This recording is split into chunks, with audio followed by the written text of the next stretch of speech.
Napansin niyang napangiti si Arthur nang may maalala to. Bigla ko tuloy naalala nung kabataan ko. Pilit ko ring itinakas si Linda, ang mommy ni Bianca, para pumayag lamang siyang magpakasal sa akin at huwag nang mag-abroad. That time kasi nakatakda na siyang umalis upang magtrabaho sa ibang bansa.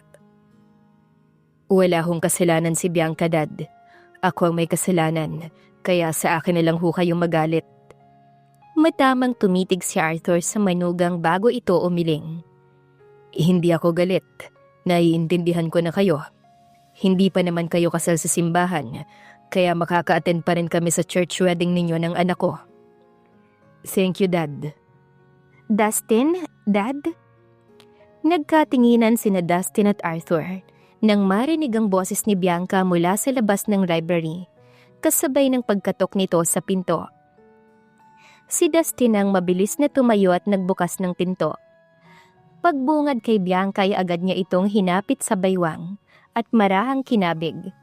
Gulat na gulat si Bianca nang bigla siyang halikan sa labi ni Dustin, pero wala siyang ginawa upang suwayin ito. Binitawan lang siya ng binata nang tumikim ang daddy niya. Nag-uusap lang kami ni Dustin, iha. Lumapit din si Bianca sa ama at yumakap sa baywang ng daddy niya. I am sorry, Dad. Don't be. Nag-explain na sa akin si Dustin kaya naintindihan ko na ngayon ang nangyari sa inyong dalawa. Hindi ako nagtatampo. Tuwang humalik si Bianca sa pisngi ng ama. Nag-usap na kami ni Mommy na kaming dalawang mag-aayos ng church namin ni Dustin. Pero syempre kasama rin naming mag-aayos ang asawa ko. Nakangiting tumango-tango si Arthur sa anak. Bumalik sila sa dining room at itinuloy ang dinner nila. Past 10 na nang magpaalam sina Bianca at Dustin. Iyahatid pa sila ng mga magulang ni Bianca at dalawang kapatid. Sayang at wala si Oscar dito at ang mag-ina niya. Sana'y nakilala na ng kuya mo si Dustin. Babalik kami ni Dustin dito, Dad. Maybe sa Sunday. Okay, tatawagan ko si Oscar. Inalalayan si Bianca ng kanyang mister na makasakay sa passenger seat. Bago lumigid sa kabilang side ay bumaling si Dustin sa pamilya ng asawa niya. Sige ho, Dad, Mom. Tutuloy na kami ni Bianca. Brent, Jaden, mauna na kami. Sige, Dustin, mag-iingat kayo. Nakangiting bili ni Linda. Okay, Dustin, ingat kayo ni Ate Bianca. Ingatan mo ang kapatid namin, ha? Kundi ay malalagot ka sa amin. Magkasabay na saad ng mga kuya ni Bianca. Pero si Arthur ay tila ba ang nanulas ang bibig. I really love your car. Kailan ho ba ang birthday nyo? 2 months from now. Bakit, Dustin? Reregaluhan ko kayo ng mas maganda pa rito sa kotse ko. Yung nasa number 1 list ng 10 most expensive cars in the world. Okay na sa akin yung ginagamit kong kotse dahil baka makuha lang yun sa akin. Nagbibirong sabi ni Arthur. Ngumiti naman si Dustin bago sumakay sa kotse at pinaandar yon. Nang dalawa na lang sila ay saka bumalik ang realidad.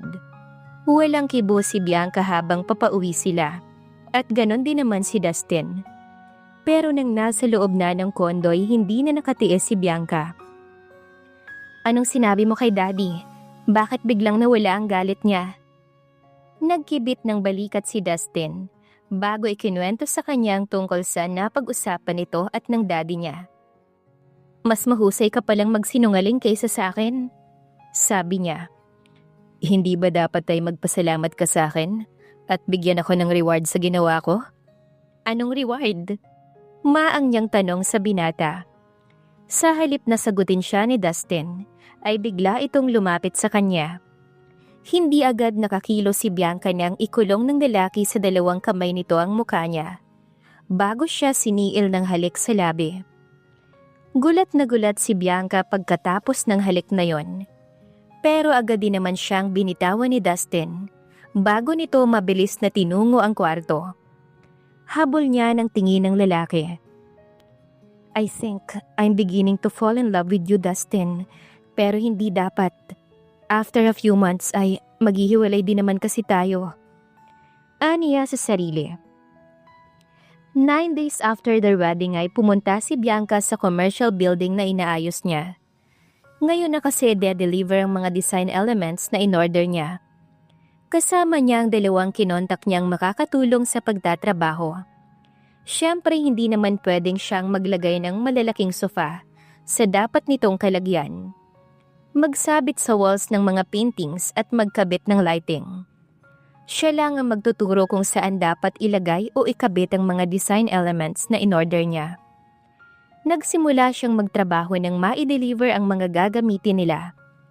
10 to 12 ay dumating si Clarice sa lugar na yon at inaya siyang mag-lunch. Sumama naman siya sa kaibigan at kumain sila sa isang fast food restaurant na malapit lang doon. Hindi mo ko tinatawagan o tinitext man lang after your wedding. Almost 2 weeks na yon buhat ngayon. Tila nagtatampong sabi sa kanya ni Clarice. Okay naman ang trabaho sa building so far. Kanina lang na-deliver yung mga design na kailangan ko. Alam mo namang mahirap mag-canvas. Pero wala pa namang pressure at matatapos ko tong project sa loob ng 15 days. Gaya ng napag-usapan nyo ng client. After na ipakita mo sa kanya ang list ng mga design na na-canvas ko. Kailan lang naman nagsimula yung 15 days, kaya may 7 days pa akong natitira. Pero kapag nagkaroon ng problema, I will give you a call. Mahabang saad ni Bianca sa kaibigan. Hindi naman kasi yung project ang gusto kong kamustahin, kundi ikaw. Kumusta ang buhay may asawa? Nagkibit ng balikat si Bianca. Okay lang. Sagot niya. Saka siyang umiti dahil baka maghinala si Clarice na hindi normal ang pagsasama nila ni Dustin. Mabait bang husband si Dustin? Super! Bakit parang malungkot ang mga mata mo kahit na nakangiti ka? Napatingin siya sa kaibigan. Parang gusto niyang magalit sa sarili dahil ang dali-dali siyang nababasa ni Clarice. Pagod lang ako sa trabaho. Isa pa, ilang days na lang ay dapat ko nang matapos tong project.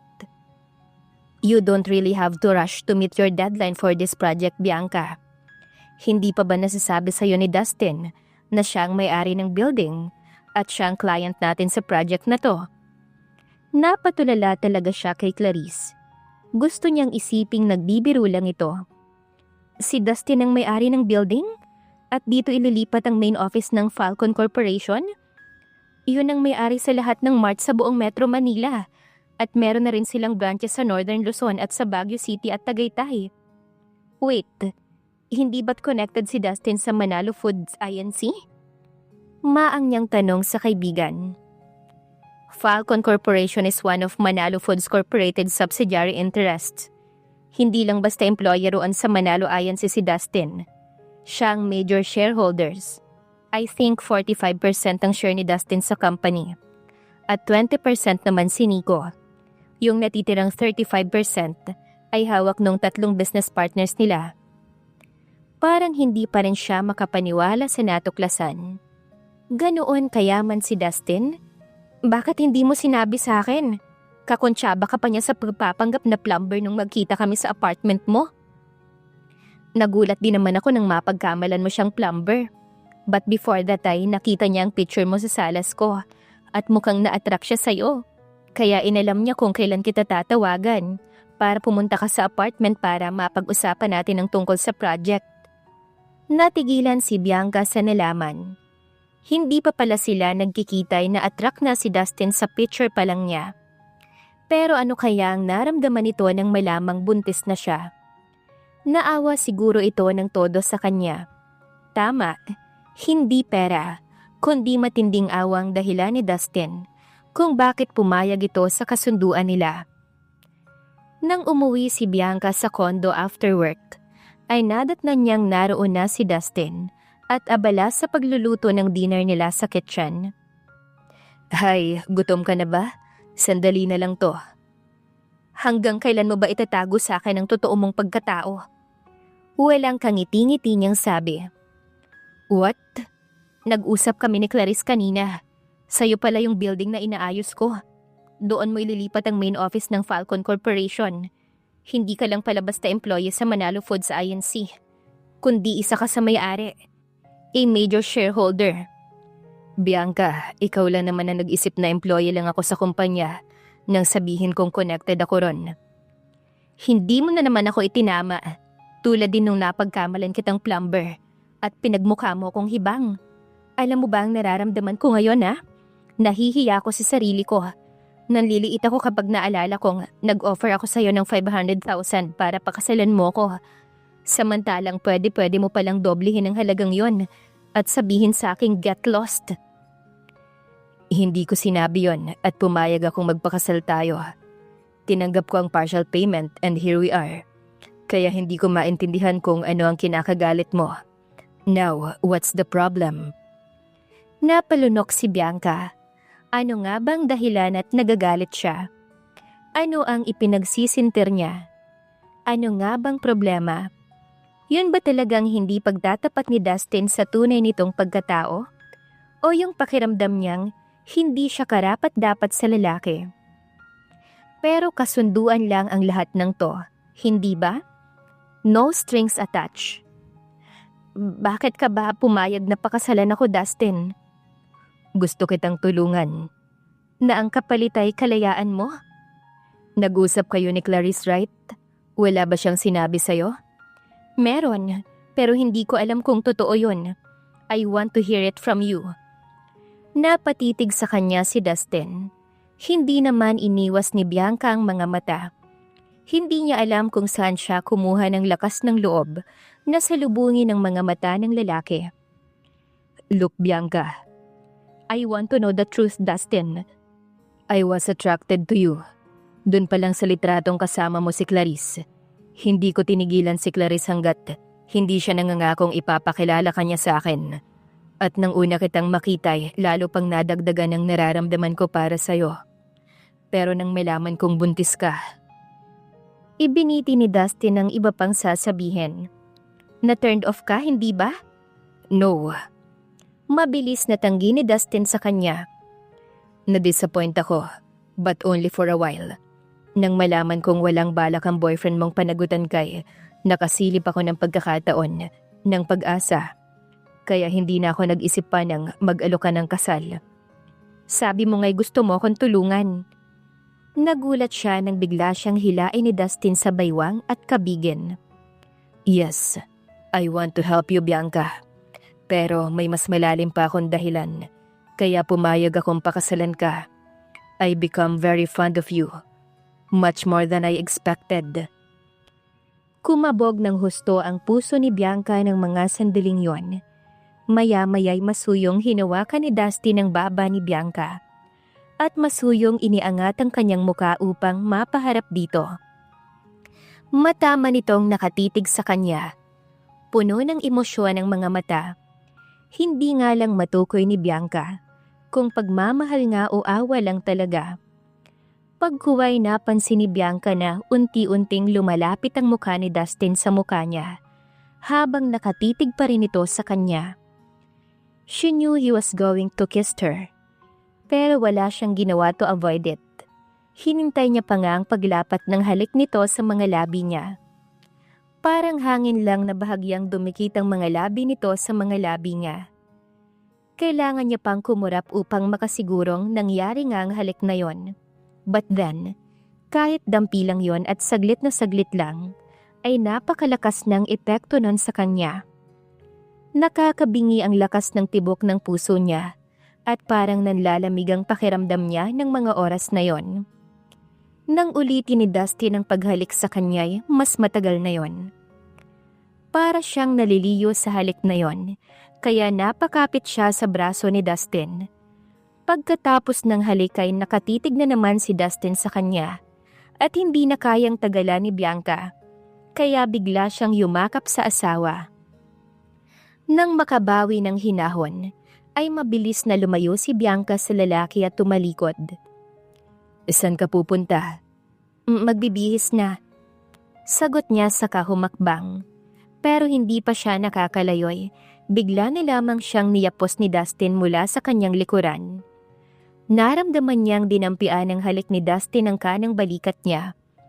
Parang libo-libong kuryente ang naramdaman niya at nanulay sa kanyang buong katawan sa ginawang iyon ng asawa. Dustin! Marahan siyang pumiglas at nang makawala mula sa pagkakayapos sa kanya ng asaway, Humarap siya rito. Dustin, please. Hinawakan naman ni Dustin ang magkabila niyang pisngi at muli siya nitong hinalikan sa labi. Parang naparalisa si Bianca sa halik na yon at hindi agad nakakilos. Pagkaraay dinampian naman ng halik ng lalaki ang tungki ng kanyang ilong. Ang noo niya bago siya nito niyakap at paulit-ulit na hinagkan sa ulo. Okay, magbihis ka na. Iyahanda ko na ang dinner natin. Tumango siya at mabilis nang tinungo ang kanyang silid. Nang nasa loob na ng kwarto ay nag-iisip si Bianca. Hindi kaya gusto lang ni Dustin na maging magaan ang damdamin niya? Na hindi talaga siya nito gusto, kundi naaawa lang sa kanyang lalaki. Natatakot siyang maaaring mahal niya na si Dustin. Pero kailan lang ba niya ito nakilala? 1 month and 4 days. Paano siyang nakakasigurong hindi siya nito sasaktan tulad ng ginawa sa kanya ni Tristan? Wika niya sa kanyang sarili. Isang araw bago ang deadline ay natapos na ni Bianca ang pagde-design sa building ni Dustin. Tuwang-tuwa naman si Clarice nang makita nito ang resulta ng ilang araw na pagpapagod ng kaibigan para matapos ang interior ng building. Wow! This is great, Bianca! Amazing! Nakangiting saad ni Clarice. Hintayin mo makita to ni Dustin. Baka mahalikan ka nun sa sobrang tuwa. Hindi mo ba ako pakakainin ng merienda? Hindi ba dapat ay ikaw ang magpakain sa akin? I'm sure, bukod sa bayad sa atin ni Dustin para sa project na to, ay bibigyan ka pa niya ng bonus. Isa pa ha? Bukod sa mayaman na ang family mo, napakayaman din ng husband mo. He is twice richer than my fiancé. Oo na. Nakairap na saad ni Bianca. Ako na po ang manlilibre sa'yo. Humanap sila ng makakainang restaurant. Yung nagsiserve ng halo-halo ang gusto ni Bianca. Nang makakita sila ng restaurant, ay agad na ipinark ni Clarice ang kotse at pumasok sila sa loob. Yung malapit lang sa pinto ang kinuha nilang mesa. Bakit ba gusto mong kumain ng halo-halo ngayon? Naglilihi ka ba? Parang. Napatinging bigla sa kanya si Clarice. No kidding? Yes, Clarice, I'm pregnant. Ilang weeks na yung tiyan mo? 4 weeks. Sagot niya sa kaibigan. Pero ang totoo ay 9 weeks na to. Pero 3 weeks pa lang kayong kasal ni Dustin. 3 weeks din after nang una kayong magkita ay nagpakasal kayo ni Dustin. Ibig sabihin, bago kayo kinasal ay may nangyari na? Nanlalaki ang mga matang wika ni Clarice. Ang lakas ng boses mo! Sita niya sa kaibigan. Natatawang tinakpa ni Clarice ang bibig. Sorry, nakalimutan kong nasa public place tayo. Pero alam na ba ni Dustin? Yeah, kahapon lang. Ang daya nyo, hindi nyo man lang binalita sa amin ni Nico? Sasabihin din namin. Kaya lang ay tinatapos ko pa yung project natin, hindi ba? Kung sa bagay, pagpapatinaod ni Clarice bago ito napangiti ng maluwag. Pero alam mo Bianca, hindi ko akalaing magkapatid ang magiging mga mister natin, na magiging pamilya tayong dalawa. Kaya nga si Nico ipipilitin ko ng pakasal bago pa magbago ang isip niya. Marahang tumawa si Bianca sa sinabi ng kaibigan, pero maya-maya ay pumormal. Clarice, bakit sa tuwing napag-uusapan ng tungkol sa mother niya nag-iibang mood ni Dustin? Hindi pa ba niya nababanggit sa'yo ang tungkol doon? Umiling siya. Ayokong tanungin siya, baka kasi magalit siya sa akin. Hindi rin naman ako nagtatanong sa kanya tungkol sa family nila o sa nakaraan nilang buhay ni Nico. Masyado kasi siyang malihim. Kay Nico ko lang nalaman ng totoo na noong 12 years pa lang si Dustin at 4 years old naman si Nico, ay iniwan sila ng mother nila. Mahirap lang sila nun. Magsasaka lang ang father nila sa maliit nilang bukid. Hindi siguro nakayanan ng mother nila ang hirap kaya iniwan sila nito at sumama sa ibang lalaki. Kaya nagsikap si Dustin. Siyang nag-alaga kay Nico. Pero hindi pa man siya umaasensoy na wala na ang tatay nila. I guess, alam mo na kung anong nararamdaman nun ni Dustin. At maski na siguro ngayon, nangihinayang siya at hindi na nakita ng tatay nila ang pag-asenso niya at ni Nico. Hindi na rin nila to napatikim ng ginhawa. Napabuntong hininga naman si Bianca. Hindi ko alam na ganun ang buhay na pinagdaanan niya, Clarice. Hindi lang yun, Bianca. Noong 17 years old siya, may naging girlfriend si Dustin, si Beatrice. Yun ang first love niya. Pero makaraan ng 2 taon ay nag-asawa si Beatrice sa isang mayamang lalaki. From then on, he'd never trust a woman in romantic relationship.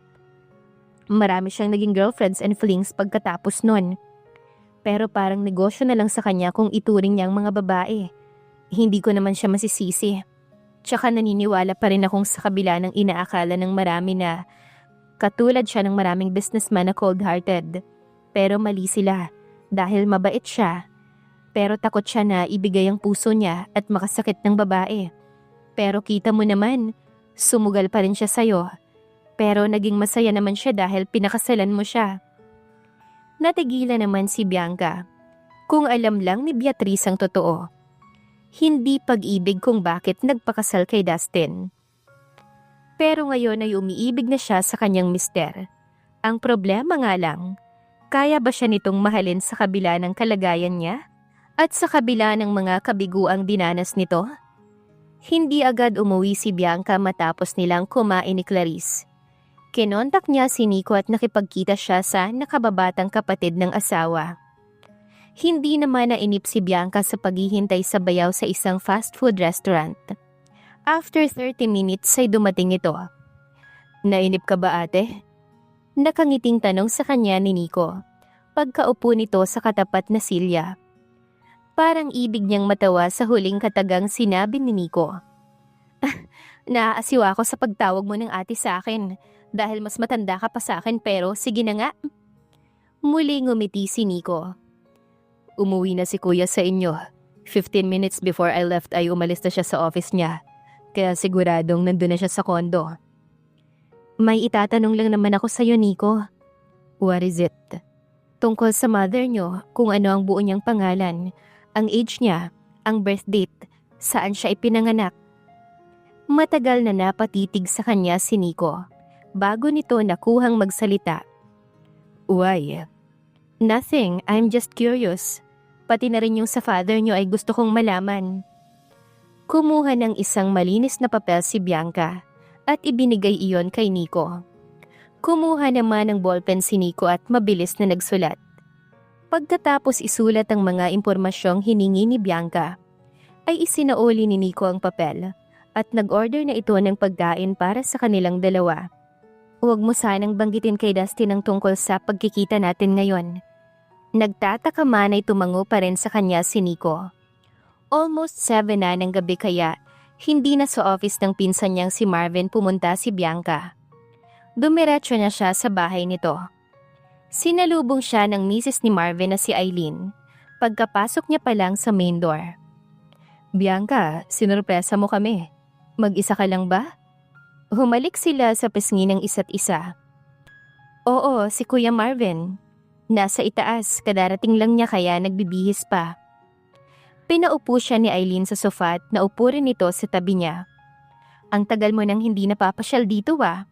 Oo nga pero nagkita naman tayo sa kasal ni Patricia, hindi ba? Hindi naman tayo gaanong nakakapagkwentuhan noon dahil alam mo na ang daming bisita. Maya-maya ay bumaba na sa sala si Marvin. O Bianca, nandito ka pala. May tatanungin kasi ako sa'yo, kuya. Naupo si Marvin sa sofa at tumingin sa kanya. May nasagap akong chismis mula kay Tito Arthur kanina. Totoo bang nagpakasal ka 3 weeks ago sa isang Dustin Manalo? Napangiting tumango si Bianca sa pinsan. Bianca, ang daya mo. Bakit hindi mo kami sinabihan? Tila nagtatampong sabi ni Eileen sa kanya. Civil wedding nga lang yon. It was supposed to be a secret before we decide to have our church wedding next year. Ang kaso ay nasabi na rin namin kina Daddy dahil magkasama kami ni Dustin sa kondo ko. Paliwanag niya. And the lucky guy is Dustin Manalo. I heard connected siya sa Manalo Foods, INC. Yes. Kailan mo naman siya ipapakilala sa amin? One of these days. Pero Kuya Marvin, hindi ba't may kakilala kang private detective? Yes, why? May ipapahanap sana akong tao. Kinuha ni Marvin ang cellphone at may hinanap ito sa phone book. Pagkaraay iniabot nito ang telepono kay Bianca. Ito ang mobile number ni Mr. Blake Marquez. Tawagan mo siya para kayong dalawang mag-usap. Kinuha naman ni Bianca ang number ng private detective. Pagkatapos ay inaya siya ni Marvin at Eileen na mag-dinner muna bago siya umalis. At kahit busog pa siya dahil kakatapos lamang niyang kumain ni Nico, ay pinaunlakan pa rin niyang mag-asawa. Almost 9 na nang magpaalam siya sa mag-asawa. Kanina ay tinawagan niya na si Mr. Marquez pagkatapos nilang mag-dinner. Bukas ng umaga at 9 ay magkikita sila ng private detective. Worried ang itsura ni Dustin nang madatna ni Bianca sa kondo. Bukas ang television set pero sarado ang ilaw sa salas. May 3 boteng beer sa ibabaw ng center table at ang dalawa'y wala nang naman. Where have you been? Puno ng pag-aalalang tanong nito sa kanya. Tumawag ako kanina kay Clarice at sinabi niyang 3 o'clock pa raw kayo naghiwalay pagkatapos niyong kumain. Galing ako sa bahay ng isa kong pinsan kay Kuya Marvin. Doon ako nag-dinner. I was worried about you, Bianca. Pilit siyang ngumiti sa asawa. Magpapalit lang ako ng damit. Aniya. Hindi na niya hinintay na magsalita si Dustin. Mabilis na siyang tumalikod at tinungo ang sariling kwarto. Hindi niya alam kung anong iisipin at sasabihin ni Dustin kapag nalaman nitong gusto niyang ipahanap ang ina ng mister. Tinulungan siya ni Dustin at gusto niyang tulungan din ng lalaking ayusin ang gulo sa pagitan nito at sa ina. Gusto niyang mawala ng sakit na nararamdaman nito all those years. Nagpahinga lang sandali si Bianca bago siya nag-shower. Matapos magbihis ng leggings at isang maluwang na yellow shirt, ay muli siyang lumabas ng silid. Magtitimpla ko ng juice. Gusto mong ipagtimpla rin kita? Sa halip na sumagot ay inabot ni Dustin ang kamay niya at pinaupo siya nito sa tabi ng asawa. Inakbayan siya nito. Hindi napigilan ni Bianca ang sariling lihim na pagmasdan ang lalaking pinakasalan niya habang abala ito sa panonood. Dustin. Nilingon siya ng lalaki. Iyong sinabi ni Clarice before, yung marami kang idinidate ng mga babae. Pwede mo pa rin namang gawin yun kahit kasal na tayo. Kasunduan lang naman kaya tayo magkasama ngayon. Totoong marami akong naging girlfriends at may 2 rin akong nakasama. Iba pa sa ilang flings. Pero nawala na ako ng gana sa ibang babae since I met you. Napakurap si Bianca sa narinig. Hindi siya agad nakapagsalita. Hindi ka naniniwala? I don't know. I love you, Bianca. Napatitig siya sa mga mata ni Dustin. Gusto niyang isiping nagbibiro lamang ito, pero batid niyang hindi. Tumayo si Bianca upang umiwas sa lalaki. Magtitimpla na ako ng juice. Natataranta niyang sabi. Tumungo siya sa kitchen at binuksan ang ilaw doon. Habang nagtitimpla siya ng juice, ay iniisip niyang sinabi ni Dustin sa kanya. Nag-uumapaw ang kaligayahan sa puso niya sa nalamang mahal din siya ng lalaki. Pero nagigilty siya. Napakabuting tao ni Dustin. Mabait at successful. Hindi siya bagay sa lalaki dahil dinadala niya ngayon ang anak ng dating nobyo. Muntik nang mapalundag sa kabiglaan si Bianca nang mula sa kanyang likuran ay yakapin siya ni Dustin. Hindi niya namalayang sumunod pala ito sa kanya dito sa kitchen. Dustin, what are you doing?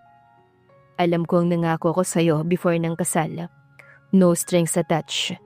Pero alam kong pareho lang nating niloloko ang ating mga sarili, Bianca. Huwi ka ni Dustin bago hinawi ang buhok niya sa likod at saka siya dinampian ng halik sa batok.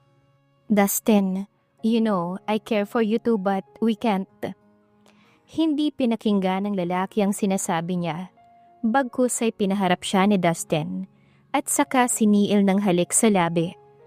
Pagkaraan ng ilang sandali tumigil si Dustin sa ginagawa at pinangko siya nito patungo sa kanyang kwarto. Nang ilapag siya ng lalaki sa kamay, napapikit si Bianca. Hindi niya namalayan kung paanong naalis ng asawa ang suot niya. "I want you, honey." Bulong sa kanya ni Dustin. Dumilat naman si Bianca at tiningnang maigi ang asawa. Iisa lamang sila ng gusto ng asawa ng sandaling yon. Tinitigan siya ng asawa na lalong nagpabago ng isip niya. Makaraan ng mahabang sandali magkatabi na silang nakahiga sa kama ni Dustin. Nakatagilid siya ng higa habang yakap siya ng mahigpit nito at dinadampian ng masusuyong halik ang ulo niya. "Dustin, ano ang naisip mo nun nang mapagkamalan kitang plumber at umayon ka lang at hindi mo ko itinama?" Kahit hindi niya nakikita ang muka ng lalaki, naramdaman ni Bianca na ngumiti ito. "Gusto kong magpaka-mysterious. Tsaka kung sinabi ko ba agad ang totoo, aalukin mo kaya ako ng kasal sa halagang 500,000? Baka maghanap ka na lang ng iba." "Hindi siguro ako maghahanap ng iba, kundi tataasan ko na lang ang presyo." Biro niya sa asawa. Natatawang hinalikan siya nito sa balikat. "Tapos na yung building na magiging main office ng Falcon Corporation at bukas ay pupunta ka na raw para tignan yon," sabi ni Clarice. "Pero nakita na siya ni Mr. Bagon, yung assistant mo. Sinabi niya sa akin kanina kung gaano kaganda yung ginawa mo." Pwede ba akong humingi ng bonus?" "Of course, magkano ba ang gusto mo?" "Ayoko ng cash. Ang gusto ko'y dalhin mo ko sa Aurora, dun sa lugar kung saan kayo'y pinanganak at lumaki ni Nico." "Are you sure?" "Ayaw mo yate eh." "Noon pa kita gustong dalhin doon sa vacation house namin sa Baler. Pero nagdadalawang isip akong sabihin sa'yo dahil baka tumanggi ka. Kailan mo ba gustong pumunta ron?" "Sa makalawa," sagot ni Bianca dahil bukas ay makikipagkita pa siya kay Mr. Marquez. "Okay, pupunta tayo sa Baler sa makalawa," sabi ni Dustin, bago siya nito pinaharap at hinalikan sa labi, na buong naman niyang tinugon. Maaga pa lang ay bihis na si Bianca para makipagkita kay Mr. Marquez. Hindi niya pa nakikita ang private detective, pero inilarawan na ito sa kanya ng pinsan niyang si Marvin. Naghihintay na sa kanya sa restaurant si Mr. Marquez nang dumating si Bianca.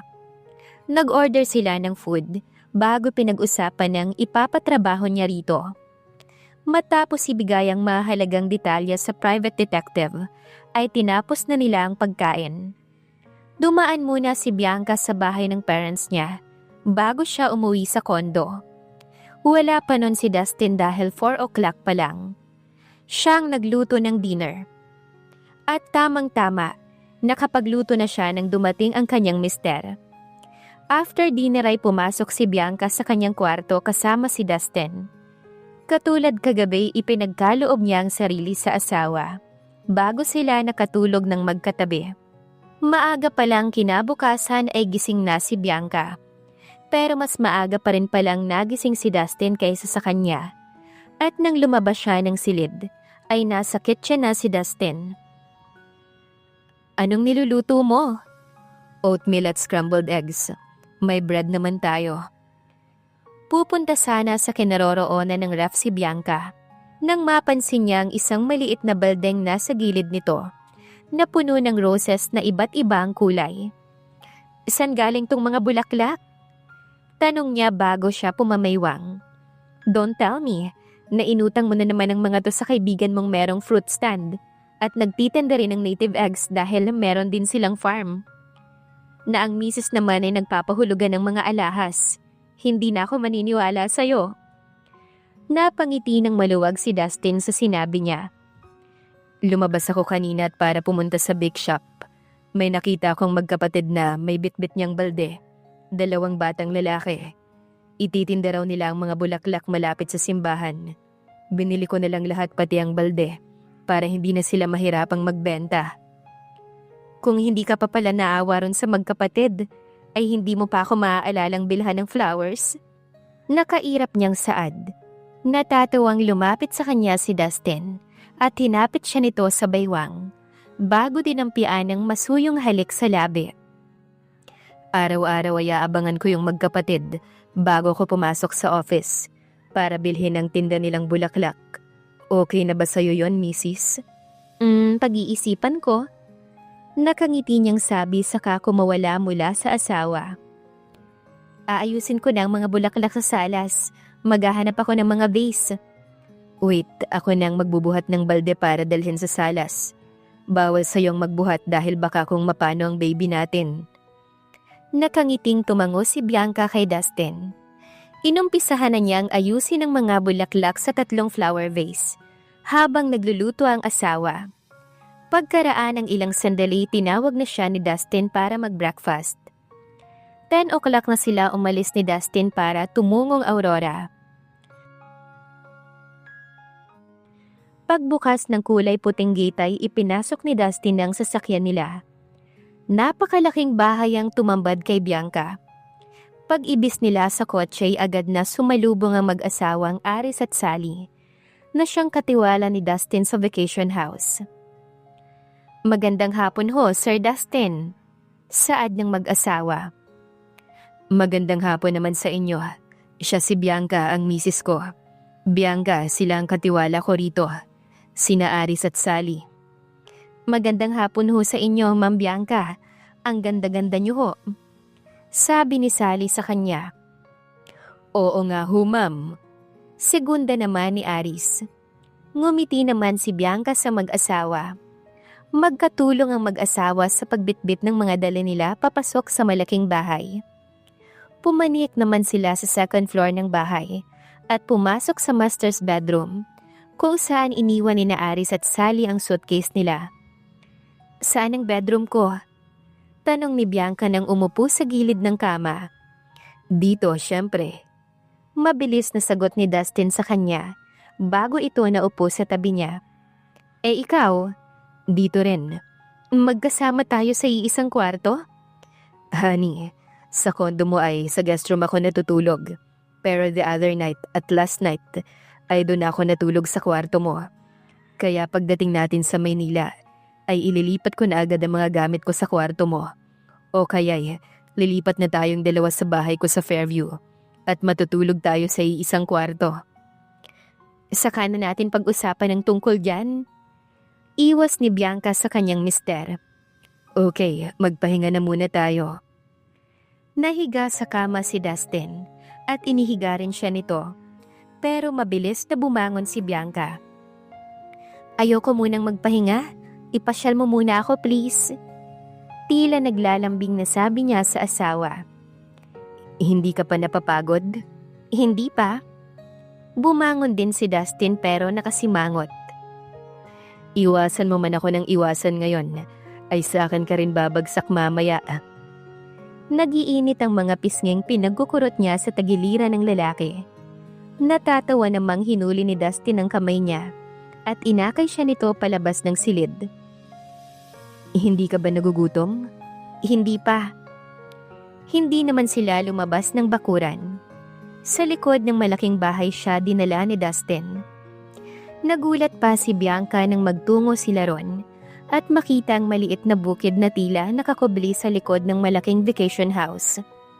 Dustin, kaninong bukid yon? Yon ang bukid namin noon na sinasaka ng tatay. Gusto mong makita ang dati naming bahay?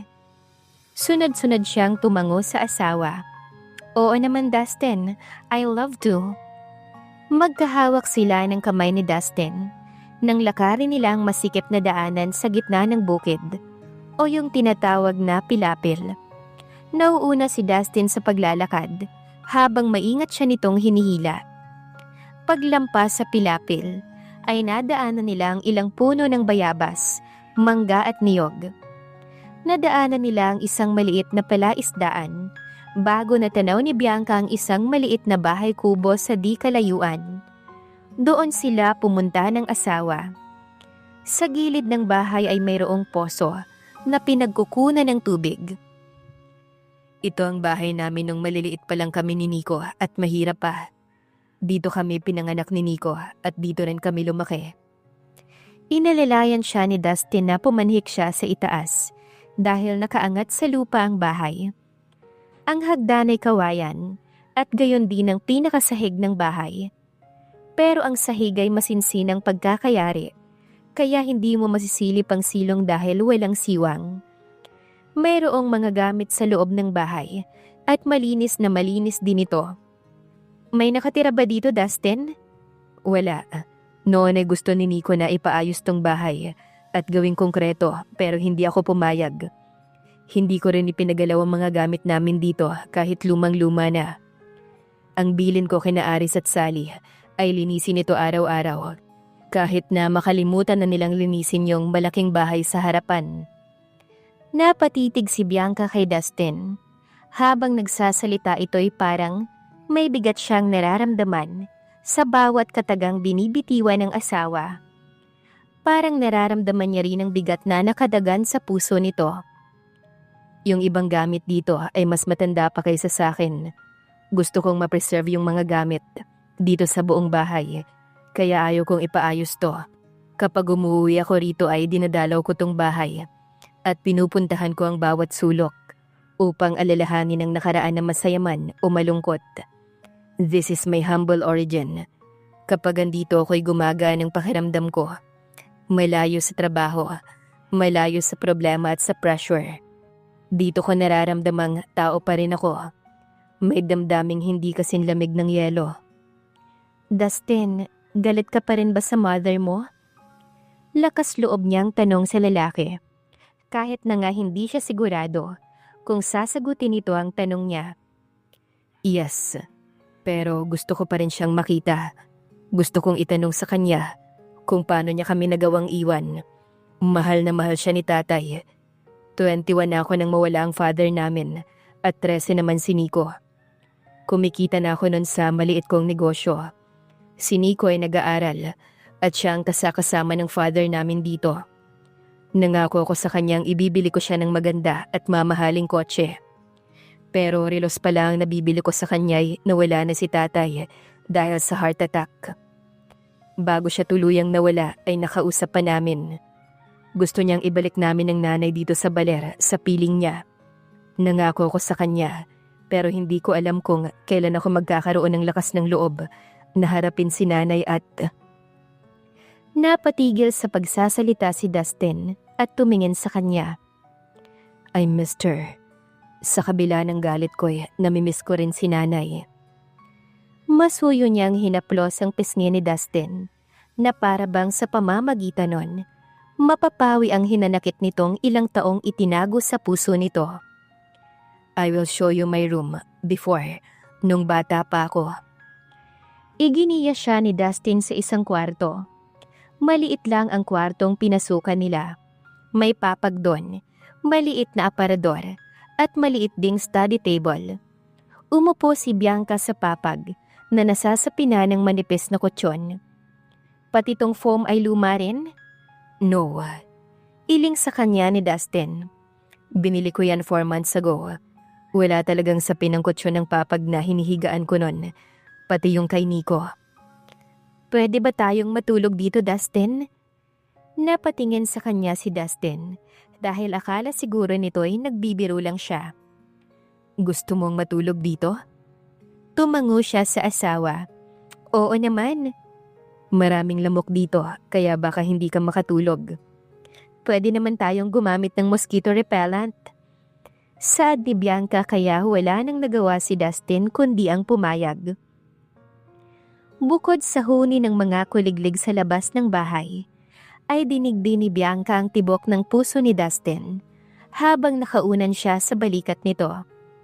Nakahiga na sila nun sa papag sa loob ng dating kwarto ng asawa. Ngayon lang siya matutulog ng walang aircon, pero may electric fan naman.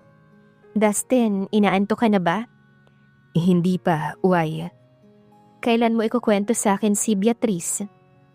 Kunot ang noong tinignan siya ni Dustin at inaninag nito sa dilim ang mga mata niya. Paano mong nalaman ang tungkol sa kanya? Basta, narinig niyang nagpakawala ng sunod-sunod na buntong hininga si Dustin. Mahal mo pa ba siya? Ikaw, mahal mo pa ba siya? Tanong din sa kanya ni Dustin. Inirapan naman niya ang asawa. Pero bigla siyang napangiwi ng maramdamang biglang sumakit ang tiyan niya sa may bandang puson. Dustin, bakit? Masakit ang tiyan ko. Napapikit na sabi ni Bianca bago siya napakapit ng mahigpit sa isang braso ng asawa. Honey, bakit? Hindi ko alam. Dustin, masakit. Nang magkamalay si Bianca kinabukasan, ay nasa hospital bed na siya at nakatunghay sa kanya si Dustin. Hating gabi na nang isugod siya sa ospital ni Dustin at nagkagulo ang mga doktor at nurses sa kanya. Anong nararamdaman mo? Nanghihina pa rin ako. Maikli niyang sagot saka siya marahang bumangon. Tsaka parang hilong-hilo ko. Pinigilan siya ni Dustin. Huwag ka munang bumangon. Just rest for a while, okay? Dustin, ano ba ang nangyari? Bago pa man nakasagot si Dustin, ay pumasok na sa silid ang isang doktora kasama ang isang nurse. Good morning, Mrs. Manalo. Doktora, bakit po parang hilong-hilo ko? Parang nangihina ako at... Epekto lang ho yan ng anesthesia, Mrs. Anesthesia? Ano po ba ang nangyari sa baby ko? Napatingin ng doktora sa gawin ni Dustin bago ito muling bumaling kay Bianca. Tumingin din siya sa asawa pero wala siyang mabasang anuman ekspresyon sa mukha nito. I'm sorry, Mrs. Manalo. Wala na ho ang baby nyo. Mahina ang kapit ng bata at marahil ay masyado kayong napagod this past few days at na-stress or na-depress. Ano po ang ibig niyong sabihin? Sorry, pero hindi kinaya ng baby niyo, Mrs. Manalo. Umiyak siya ng umiyak pagkalabas ng doktora at nurse. Niyakap naman siya at inalo ni Dustin, ngunit parang hindi sapat yon.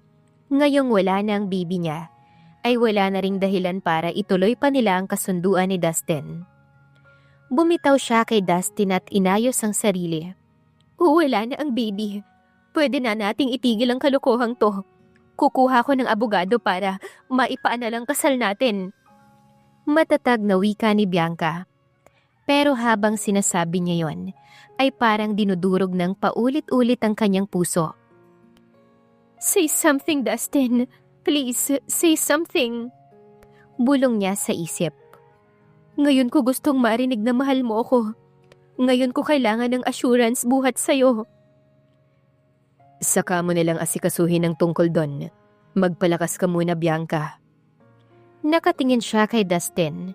Hindi iyon ang inaasahan niyang isasagot ng lalaki. Pero ano nga ba ang ini-expect niya? Nasasabihin nitong huwag nang ipaanal ang kanilang kasal?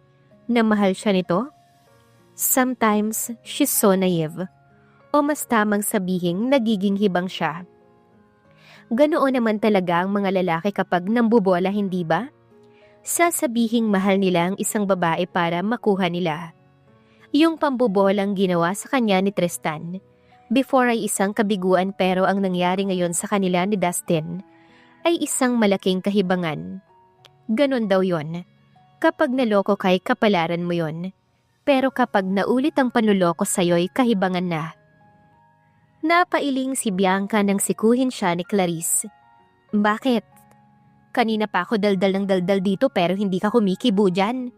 Namimiss mo na si Dustin, oh. Hindi siya kumibo. Kunwari tinignan niya ang hawak na cellphone. Ang laki ng binayad sa atin ni Dustin nung nakaraang project. Pero syempre mas malaki ang parte mo dahil ikaw ang nagtrabaho ron at may bonus pa. Ano ba ang bonus na binigay sa'yo ni Dustin? Tanong niya kay Clarice. 10,000 check at isang iPod. Kaya I'm sure mas malaki ang bonus na ibinigay niya sa'yo dahil syempre misis ka niya. Uwi ka ni Clarice bago nagsalubong ang kilay nito. Ano ba talagang gagawin natin sa sementeryo, Bianca? May dadalawin tayo. Kaya nga ako dumaan muna sa flower shop ni Patricia, hindi ba?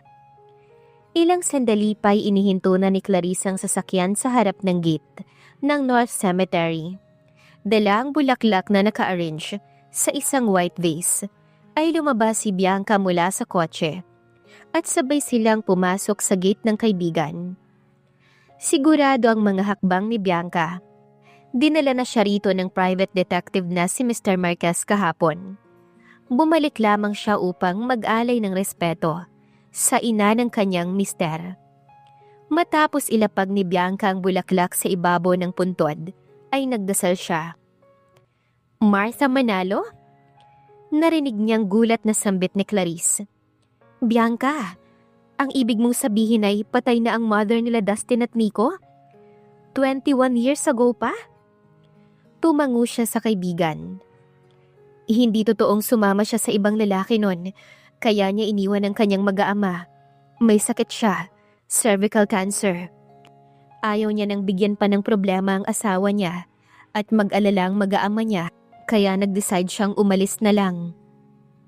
Nag-iwan siya ng sulat at sinabing sumama siya sa ibang lalaki upang huwag na siyang hanapin ng mga to. Pero ang totoo ay sa kapatid niya tumuloy ang mother nila Dustin.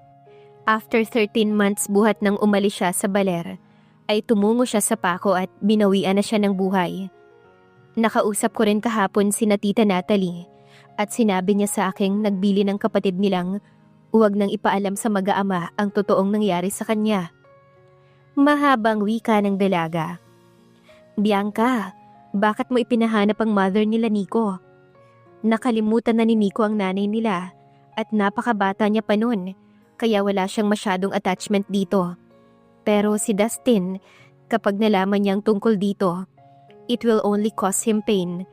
Mananariwa lang ang old wounds na matagal nang naghilom. Ginawa ko to para kay Dustin, kahit sabihin pang matagal nang nangyari ang lahat. May karapatan siyang malaman kung ano talaga ang totoong nangyari sa mother nila. Hindi ko inaasahang wala na ang Martha Manalo na ipinapahanap ko. Ang ine-expect ko ay makakausap ko siya, na makukumbinsi ko si Dustin na kausapin ng mother niya to heal old wounds. Pero heto ang natuklasan ko. Hindi ko alam kung lalong masasaktan si Dustin kapag nalaman niya to. Pero ang gusto ko ay mawala ang galit sa puso niya dahil mahal ko siya. Gusto kong maging masaya siya at hindi nagpre-pretend lang na masaya kapag kailangan niya talagang maging masaya. Naiintindihan mo ba ang ibig kong sabihin, Clarice? Maluha-luhang tumango sa kanya si Clarice. Umiiyak na rin noon si Bianca. Iniwan siya sandali ni Clarissa at tinawagan nito si Nico. After 15 minutes ay dumating si Nico. Kahit halatang pinipigilan, ay nakita nilang napaluha si Nico. Pagkagaling nila sa cemetery, ay dinala sila ni Nico sa isang restaurant at doon sila kumain ng lunch. Inihatid siya ni Clarissa sa kondo niya dahil si Nico ay babalik pa sa office.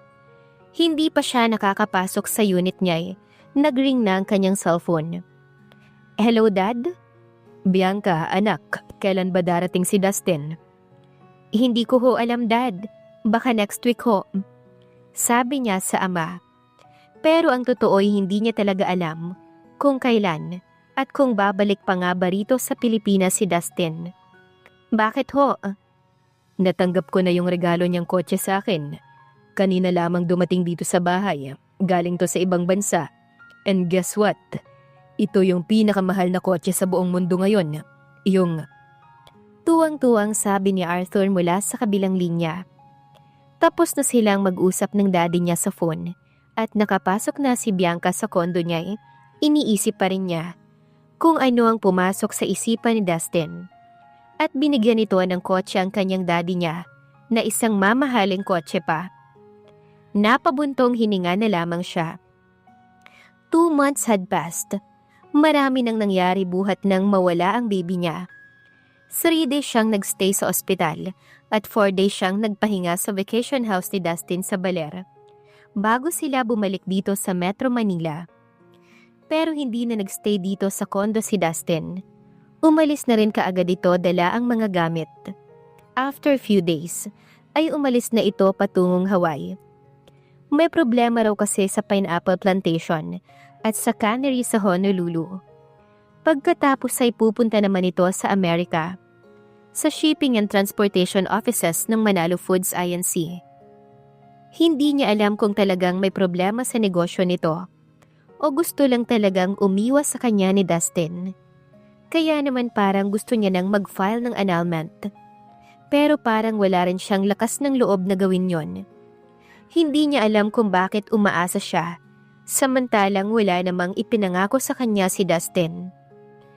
Inilapag ni Bianca ang bag niya sa sofa at nag-alis ng sapatos. Papasok na sana siya sa kanyang kwarto nang mapadaan siya sa kwarto na ginagamit dati ni Dustin. May ilang gamit pa si Dustin na naiwan doon. Lumapit siya sa pinto at pinihit ang doorknob. Nang itulak niya ang pinto ay biglang napaawang ang bibig ni Bianca dahil naroon si Dustin. Inaayos sa ibabaw ng kama ang iba pang gamit na naiwan nito. Dustin, anong ginagawa mo rito? Sorry kung hindi muna ako nagpaalam na pupunta rito. Kukunin ko lang naman ang iba pang gamit na naiwan ko. Aalis din kaagad ako.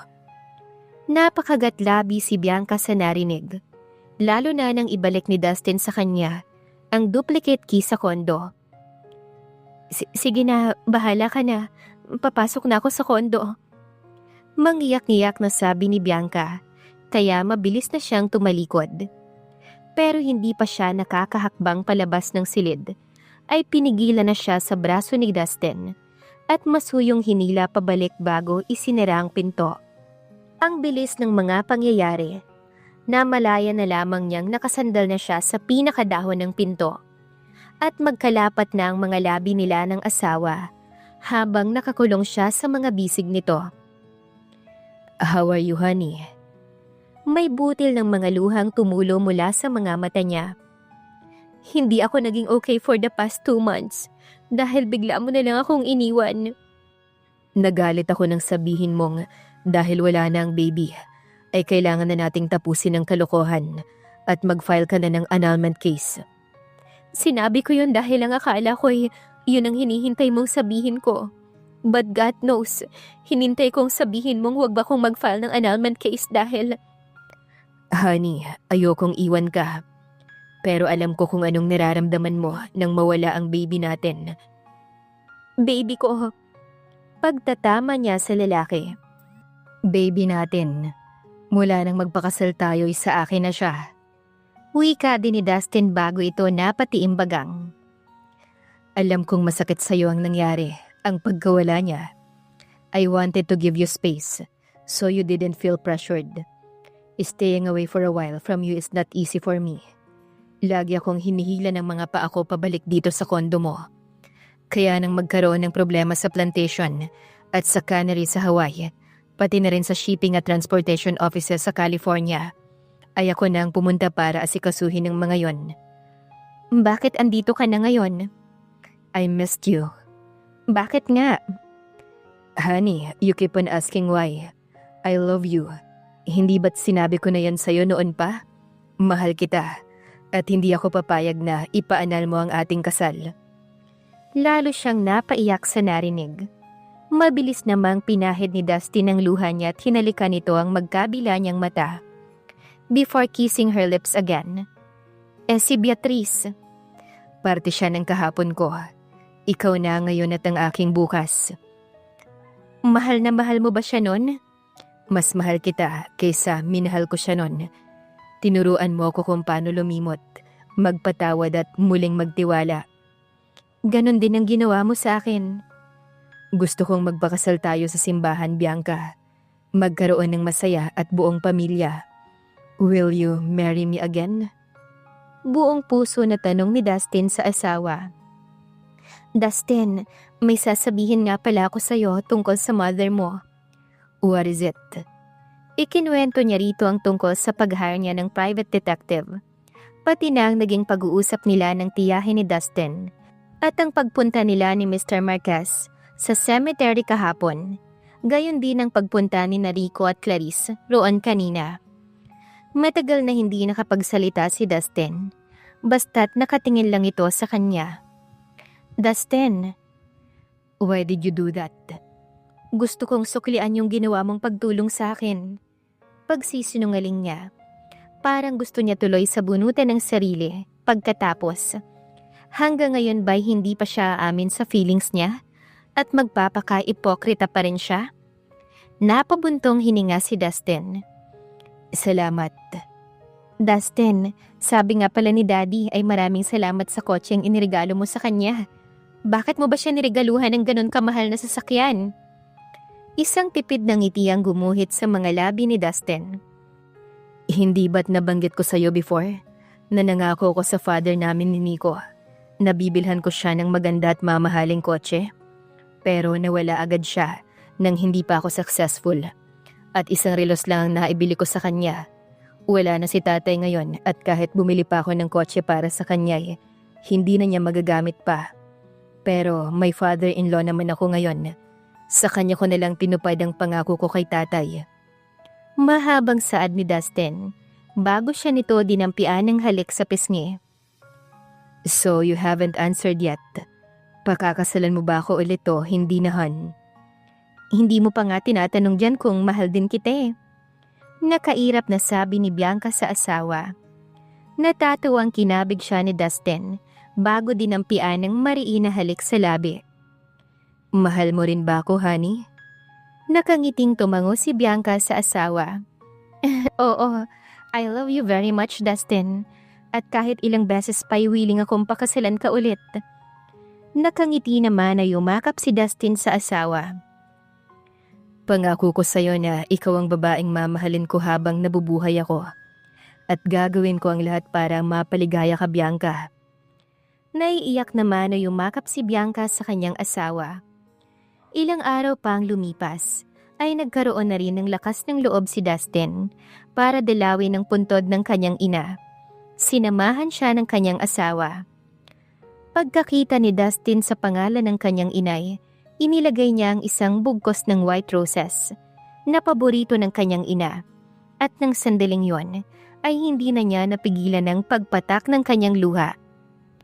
Inay, patawarin niyo po ako kung matagal akong nagkimkim ng galit sa inyo. Patawad po kung wala ako nung panahon na lumalaban kayo sa sakit ninyo. Hindi ko inaasahan na sa gantong sitwasyon tayo magkikita. Mahal na mahal kita, nanay ko. At miss ko na po ang yakap niyo. Naiiyak na saad ni Dustin. Hinaplos naman ni Bianca ang likod ng asawa. Ramdam niya ang sakit na naramdaman ito ng sandaling yon. Ilang sandali pa silang nanatili sa sementeryo bago nagpasyang umuwi na. Pero nangako si Dustin na pagsasamahin niya ang puntod ng kanyang ina at ama. Dahil alam niyang nasan man naroon ang mga magulang niya, ay masaya silang magkasama na.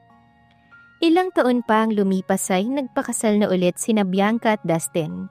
At meron na rin silang napakabibong anak na lalaki, si Anthony Manalo. Kahit na pareho silang abala sa trabaho, ay naglalaan pa rin sila ng oras sa isa't isa. Napakasaya ng mag-asawa dahil habang tumatagal, ay mas lalo nilang minamahal ang isa't isa. At wala na silang mahihiling pa dahil natupad na ang pangarap nila na magkaroon ng masaya at kumpletong pamilya. At dito na po nagtatapos ang ating kwento. Sana ay muli ninyo akong samahan sa mga susunod na series story na nais ko pang ibahagi sa inyo. Maraming salamat po.